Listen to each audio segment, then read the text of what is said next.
ప్రేమించడం ఒక కల అయితే ప్రేమించబడడమే వరమంట. ప్రేమించడం ఒక కల అయితే ప్రేమించబడడమే వరమంట. ఆ వరమే ఒక స్వరమై నీ వాకిట నిలిచింది. ప్రతినిత్యం నీ కొరకు తన చేతులు చాపింది. ఎంత మధురమో నీ స్నేహం దేవా యేసయ్యా. తల వంచునులే నీ ముందర తుదకు మరణమైనా. అవునండి, ప్రేమించడము ఒక కళ, ప్రేమించబడము వరం. కళ అంటే రాత్రి కళ వచ్చి ఉదయానికి చెదిరిపోయినట్లుగా ఈ లోకంలో ఉన్నటువంటి ప్రేమలన్నీ కూడా అలాగే ఉంటున్నాయి. ప్రేమించినప్పుడు మన స్థాయికి సరిపోయారని ప్రేమించి అన్ని రకాలుగా చదువులో, అందంలో, ఆస్తిలో అన్ని రకాలుగా పర్లేదు వీరు నాకు తగిన వారే అని ఎంచుకొని మరి ప్రేమిస్తారు.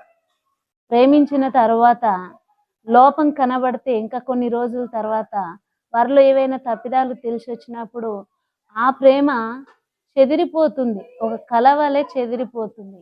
అదే ప్రేమించడము కల లాంటిది, కానీ ప్రేమించబడము వరము లాంటిది. వరము శాశ్వతమైంది, వరము మధ్యలో చెదిరిపోయేది కాదు. అయితే లోకంలో ఉన్నటువంటి అన్ని ప్రేమలు కూడా తమకు తగినట్టుగా ఎంచుకొని ప్రేమిస్తారు. కానీ యేసు ప్రభు ప్రేమ ఎలాంటిదంటే మనము ఆయనకు తగిన వారము కాము. లోపముతో, పాపముతో, ఎన్నో రకాల అపరాధాలతో మనం ఉన్నప్పటికీ ఆయనకు ఎంత మాత్రము తగిన వారము కామని తెలిసి మనలను ప్రేమించి మన కోసం ఈ లోకానికి వచ్చి మరి దేవుడైనటువంటి ప్రభు దగ్గరికి మనం వెళ్ళలేము గనక మానవ రూపిగా మన కోసం ఈ లోకానికి వచ్చి త్యాగమైపోయినటువంటి ప్రేమ యేసుక్రీస్తు ప్రేమ. ప్రేమలో త్యాగం ఉండాలండి. నిజమైన ప్రేమ త్యాగాన్ని కోరుకుంటుంది, త్యాగము అవ్వడానికి ఇష్టపడుతుంది. కాబట్టి లోపము లేనటువంటి మనుషులను ప్రేమించాలి, ఏ లోపం ఉండకూడదండి, అన్ని రకాలుగా బాగుండాలని అనుకుంటారు.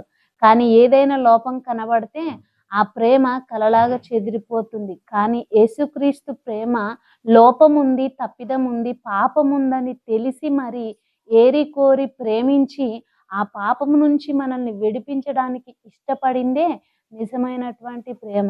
అదే యేసుక్రీస్తు వారి యొక్క ప్రేమ.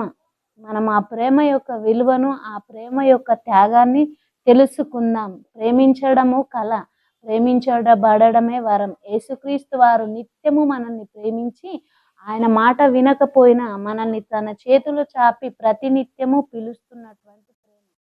ఈ ప్రేమను మనం తెలుసుకునవలసిన వారమై ఈ లోకంలో ఉన్నటువంటి ఆకర్షణలను ప్రేమ అని భావించి జీవితాలను, కుటుంబాలను పాడు చేసుకుంటూ ఉన్నారు. ప్రేమ అంటే ఏంటో దాని అర్థం కూడా తెలియకుండా ఆకర్షణలనే ప్రేమగా భావించి కుటుంబాలను, తల్లిదండ్రులను వారి మీద పెట్టుకున్న నమ్మకాలను పాడు చేస్తూ చివరికి వారి జీవితాలను కూడా పాడు చేసుకుంటున్నటువంటి లోకంలో ఉన్నటువంటి మనుషులు ఎందరో ఉన్నారండి. నిజంగా ప్రేమ అంటే త్యాగపూరితమైంది, నిస్వార్థమైంది ప్రేమ.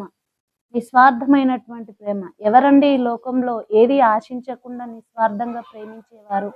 అవసరం ఉన్నంత వరకు ప్రేమించి అవసరం తీరిపోయాక వాడుకొని వదిలేసి వేదనకు, బాధకు, కన్నిటికి కారణమవుతున్నాయి మనుషుల ప్రేమలు.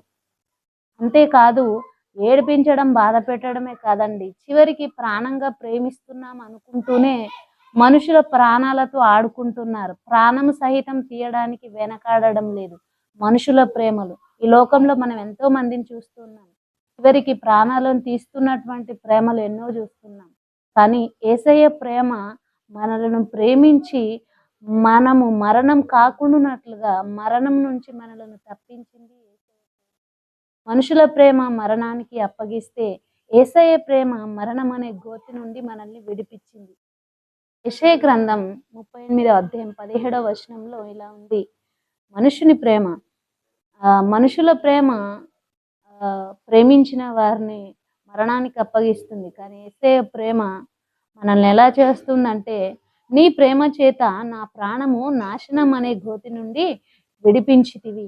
దేవుని ప్రేమ నాశనం అనే గోతి నుండి, కానీ మనుషుల ప్రేమ నాశనానికి, మరణానికి అప్పగిస్తుంది.